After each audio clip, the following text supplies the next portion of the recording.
jërë ngeen jëf dal leen ak jàmm yéen ñi ñuy bàyyi xel fii ci InfoActu su muy xibaar boo xamante ne du neex dara ci ki fi nekkoon ministre de la communication di Moussa Bocar Thiam moom mi nga xamante ne rek ab turam ràññeeku woon na bu baax a baax jamonoy coupé internet ci manifestation yi lépp moom mi mooy ki ko doon def moom Moussa Bocar Thiam nekk maire bu Ourossogui mu bokk rek ci ñi nga xamante ni dañ leen a jàpp loxo ci poos rek ay luubal yoo xamante ni lii di enquête yi génne na ko di xam ne ni kat moom mi dafa am ay alal xaalis bu bëree bëri boo xamante ni daf ko lubal ci wàllu carburant maanaam ay caxat-caxatee ak doxalin boo xamante ni daal dafa jaarul yoon ci meeram boobee nga xamante ni daf ko jiite ci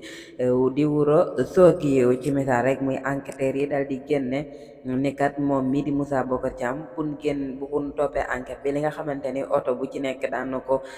am ci carburant boo xamante ni moo koy doxal ci weer bi dina toll ci luy 200 litres muy ñaari